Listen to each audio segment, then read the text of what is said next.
Welcome back. The Herd is coming up next here on FS1. Let's head over, check in with Colin Coward. Hey, Colin, what's on the show?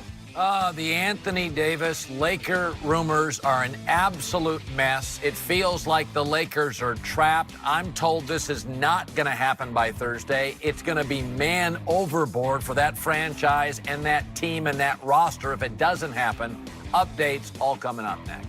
All right, Colin, thank you. Time for our final topic of the day. Russell Westbrook notched his 7th straight triple-double in last night's win against the Magic. His streak ties Michael Jordan, and Russ is now 2 trip-dubs away from tying Wilt for the all-time record. Shannon, how impressive is this streak? Well, it's very impressive, but I'm more impressed with his season numbers. He's 21, 11, and 11. He's on pace to have a career high in assists and rebounds. And what's the most impressive thing, he's on pace to have a triple-double for the 3rd straight season. And he's not just getting now the point, Skip, I mean, sometimes he's getting 13 points. He's shooting 5 or 20. So I don't care about the point. But the rebounds, 16 rebounds, 18 assists. Skip, this is unbelievable. Okay. This is unbelievable. And he's doing it in a winning environment because he's conceded and Paul George is taking off. Paul George is now the primary scorer for the Oklahoma City Thunder. Yes. So 2 years ago when he averaged triple-double, Russ averaged 32 points a game. Last year, 25, now 21. He's shooting 25% from the three-point line. He's shooting 64% from the free throw line. So all of a sudden, Paul George is the scorer now, and Schroeder, to me, comes in and lights it up better than Russ does. Yes. But Russ is high in assists. He's leading the league in assists. By almost 2. Yeah, by almost 2. And rebounds, so he's going to start having Jason Kidd kind of triple-doubles. Like last night, he had 16, 15, and 16. Wow, well, that's not the old guy, right? This is a new guy. Right. And to your point, this guy, they're winning formula, right? Skip, I mean, can you guy average a triple-double for a season? And then he followed it up. He's about to do it for the 3rd straight time. Wow. That's unbelievable. That's all you can say, really. Now, Wow. can they go far in the postseason? No. That's the next thing. That is it for us. We'll be back tomorrow morning, 9:30 Eastern. Right now, Colin in Indiana, but maybe he should have taken the night off. His Lakers were blown out by 42, which is the worst loss of LeBron's career. LA is right in the middle of very public trade talks for Anthony Davis, and the Indiana crowd chanted, "LeBron's going to trade you." Brandon Ingram. LeBron even sat by himself on the bench and was asked after the game if the rumors are affecting his teammates. Let's hear what he had to say. We have a lot of guys that's been in trade talks the last couple of weeks that's never been in that position before. So you have to ask those guys and how they're dealing with it. You can't really ask me. I've never been a part of that, but I've been a part of teammates. I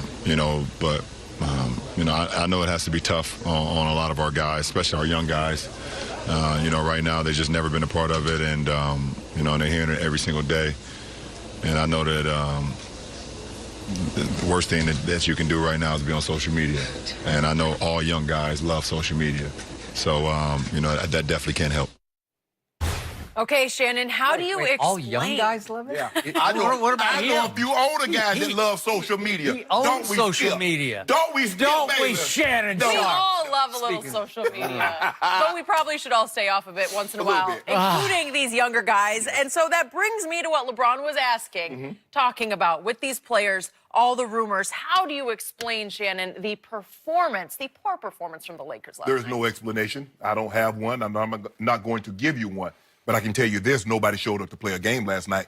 But before I go any further, I want to congratulate LeBron James. He's the 5th player to score 32,000 points in a career, Skip. I think that was a... Nobody noticed. Stop it. Nobody cares. So I think we should take this time out right now to give LeBron a big... Way to go, LeBron. Shannon. I'll give him a thing. Way to go.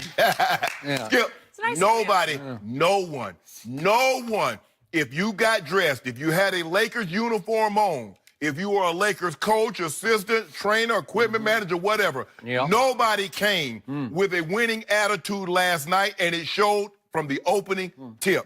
Really? And I thought LeBron played well. I'm just saying that. No, not with 6 turnovers. I don't Not with 4 in the first. No. He ain't played well. Yeah. I know. The LeBron James, the GOAT James I know, oh, he's so much better than... See those 2 threes? He shot them from Terre Haute. Yeah. Yeah, they got a federal pin interior. But that's another. But anyway, that's what they got. What you call him, Skip? Irish hat. Captain Phillips, captain of the Smiley. Yeah, that's what they held him at. Yeah. Really? Yeah, that's what he got him at. Are you putting LeBron in the same? No, Is no, that no, like a Skip, no. Freudian slip No, or something? Skip. I don't know. Not sure. I get that trade rumors are swirling. These are young guys that's never been in this situation before. You heard LeBron say that. But let me tell you what else is swirling. Paychecks. The 15th, they're going to have direct deposit. Couple of $100,000. No, bruh. We don't do excuses. In pro sports, Wait, you're saying they're not going to get their checks? On they the are 15th? going to get their checks. Oh. And they don't make excuses. I thought you wanted them docked or No, something. no. Okay. And this is why I don't make excuses. Okay. Because when you collect checks, you don't want no excuse to why the check wasn't in there. Oh, no. You go out there and you perform. I expect them to play and to play through this. And LeBron is saying, like, look, these are young guys. They've never been in this situation before, Skip. Normally, these guys, Brandon Ingram, for the most part, he's always been the best player on his team. All these young guys have been good. They were high draft picks, first round. And so they're not used to this, having someone say, we don't want you. Because that's what they're saying. They said, we can get so much better if we move you. We can get so much better. And they're not used to this, Skip. You cannot, at one point, they were down 46 points. How in the hell you get down by 46 points in an NBA game? You got the best player on the planet, says Shannon Sharp. Skip, see, Right? I see what you're trying to do, Skip. Well, how does the best player on the planet lose by 46? Well, I'm sure, so I just want to make sure I'm hearing you correct. No, they lost by 42. Well, I got it, but how is he down by 40? So Michael Jordan has never lost by 40 points? Well, I don't care. We're talking about Okay, the then. current one, So right? he was the best player and he lost by a substantial margin. All I know is he went 6-0 in the Skip, finals. we're not for 60 talking about MVP. it. You just brought him up. How do you allow the Pacers? They shoot 59% in the first half. They shoot 53% from three. Skip, now they shoot the sixth highest percent from three, but they take the third fewest. So which means they're not just jacking them up. They're going to get good quality looks at the basket.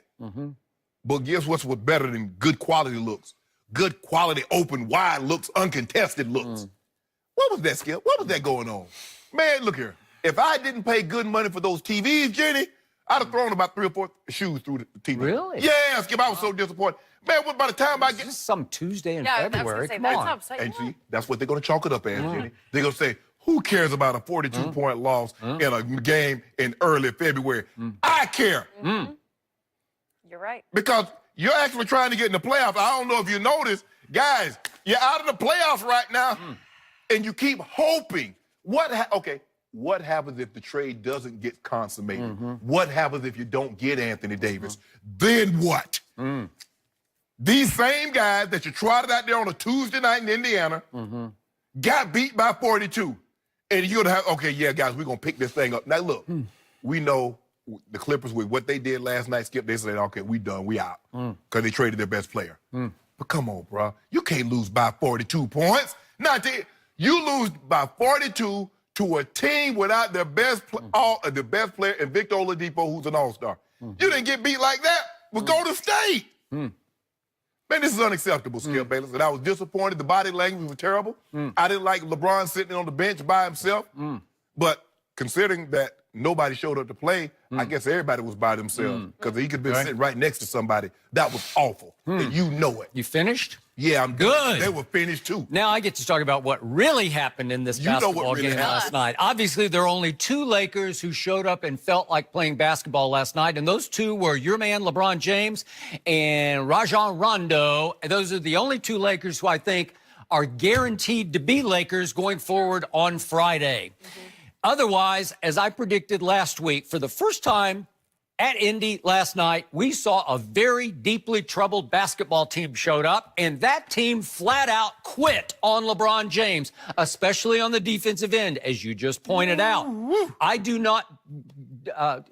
don't condemn or criticize any of those kids for quitting on LeBron last night, but then LeBron, to your point, did quit on the rest of the team, and I do criticize him and hold him responsible for that, and I will get to that in just a moment. But as you said, the Lakers treated three-point shooters last night like they were shooting free throws, like there was a rule that you can't guard them while they're shooting three-point shots, like they're free shots.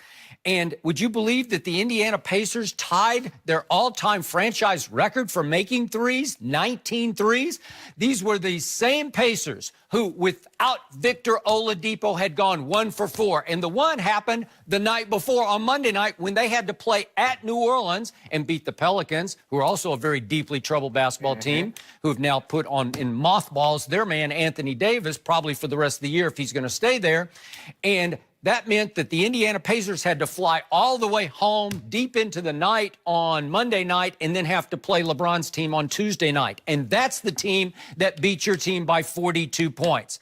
So what was my takeaway? That the Lakers had better close this deal within 24 hours from now, or LeBron James is going to be stuck with that basketball team that quit on him last night. Oh, he's going to be stuck with the young talent. Yeah. So LeBron has shown his hand. He has said to all the rest of his team, except maybe Rondo, maybe JaVale, maybe Beasley, but he's shown to the rest of the team, I want to trade all you all, any or all of you all, for my man, Anthony Davis, my client, Anthony Davis, because he would be a godsend for me, and I don't want any of you guys. I just want him. So if New Orleans says no to this deal, all of a sudden, LeBron is stuck with a team that he wanted to trade. And I was highly amused last night by a highly clever chant that rose up in the Indiana fans of, LeBron's going to trade you, when Brandon Ingram went to the free throw line. LeBron's going to trade you. LeBron's going to trade